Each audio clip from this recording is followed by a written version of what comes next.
अस्सलाम वालेकुम viewers, welcome to my YouTube channel forum of knowledge. आज हम जो सा है चैप्टर नंबर 3 का एक नया टॉपिक स्टडी करने जा रहे हैं जो हमारे पास है structural advantages of plants and animal cell.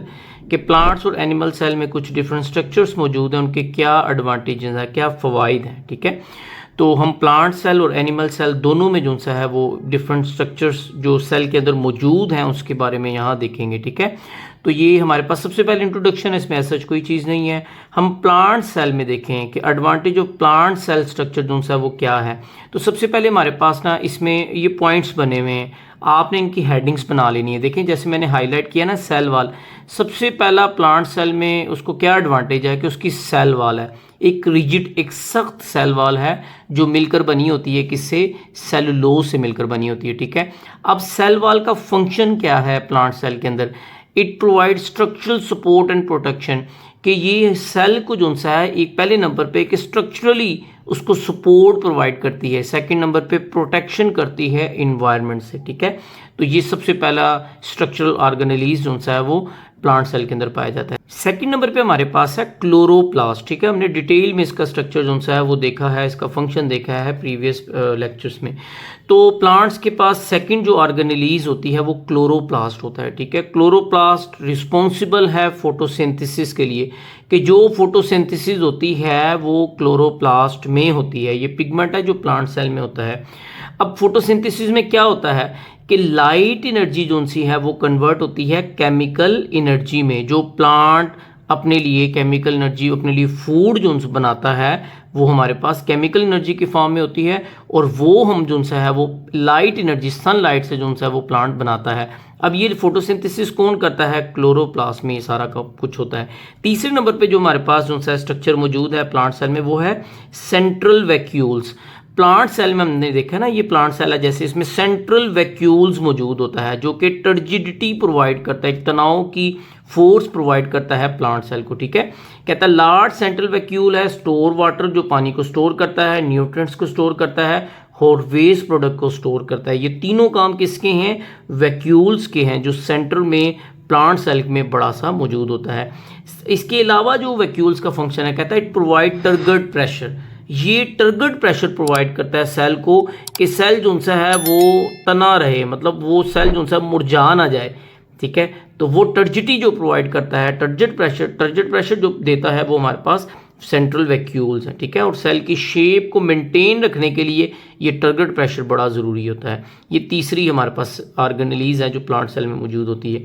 Fourth number पे कहता है प्लाज्मोडेस्माटा। ठीक है, अब इसमें सेल वॉल वाले स्ट्रक्चर में ना हमने सेकंड या थर्ड लेक्चर था उसमें हमने डिस्कस किया था कि एक प्लांट दूसरे प्लांट के दरमियान इनके बीच में सुराख मौजूद होता है, जिसमें से मटेरियल एक सेल से दूसरे सेल में जाता है और दूसरे सेल में पहले सेल में होता है। उन सुराख को हम कहते हैं प्लाज्मोडेस्माटा। ठीक है, उन चैनल्स को कहते हैं। ठीक है, तो कहता है plant cell are interconnected by plasmodesmata channel that allow directly communication and transport substance between cell.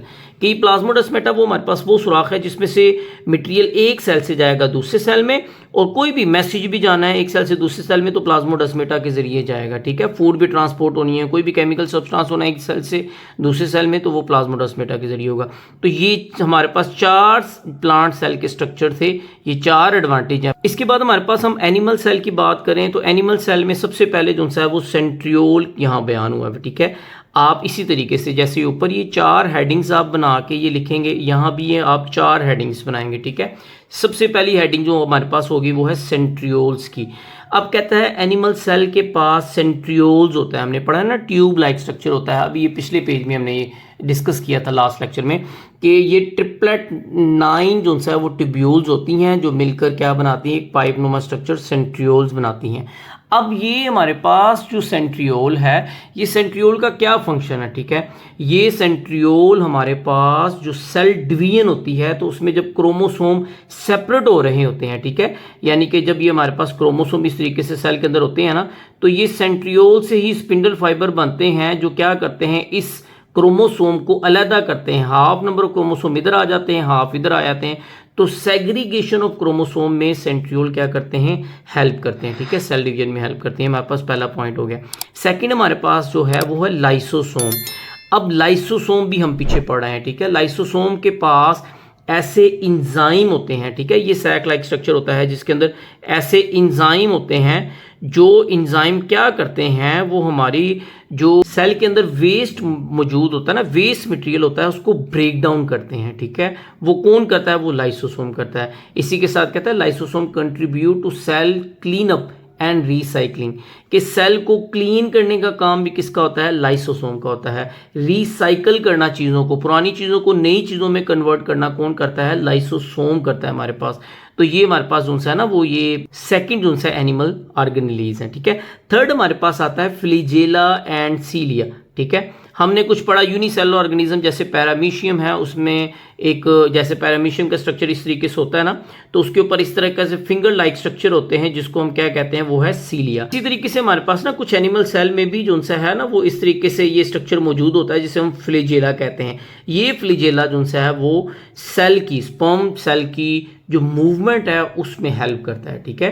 Paramecium में भी सीलिया मूवमेंट में हेल्प करता है, ठीक है। तो ये भी एनिमल्स के अंदर जो सा मौजूद होता है। पढ़ लेते हैं, कहते हैं some animal cell have structure called flagella and cilia which are involve in movement, जो कि मूवमेंट में हेल्प करते हैं। सीलिया जो पैरामीशियम के गिर्द है, एक हेयर लाइक स्ट्रक्चर, बिल्कुल बारीक बारीक जो है ना, इस तरह हेयर लाइक स्ट्रक्चर होते हैं, उसको हम सीलिया कहते हैं। ये पैरामीशियम की मूवमेंट में जो है वो हेल्प करता है। इसी तरीके से अगर हम एक मेल की बात करें, ह्यूमन की, तो उसमें जो स्पर्म सेल होते हैं उसमें फ्लैजेला होता है जो उसकी मूवमेंट में हेल्प करता है। एग्जाम्पल इसमें लिखी है, जैसे स्पर्म सेल है उसको फ्लैजेला होता है जो उसमें प्रोपेल, उसको मूवमेंट में जो है वो हेल्प करता है। एग के साथ वो फर्टिलाइज करता है और फिर जो है वो नेक्स्ट हमारे पास प्रोसीजर होता है, जाइगोट बनता है और एम्ब्रियो न्यू ऑफस्प्रिंग बनता है। तो ये स्पर्म में ये फ्लैजेला हेल्प करता है, स्पर्म मूव करके एग की तरफ बढ़े, उसको क्या करे? फर्टिलाइज करके जो है वो एम्ब्रियो में कन्वर्ट करें। तो फर्टिलाइजेशन में ये हेल्प करता है। फोर्थ हमारे पास जो है ना एनिमल सेल के एडवांटेज में जो पॉइंट दिया है वो है सेल वॉल, कि जो एनिमल सेल है they are lack a rigid cell wall, इनके अंदर सेल वॉल नहीं होती। सेल वॉल सिर्फ प्लांट सेल में, फिंजाई में होती है, ठीक है।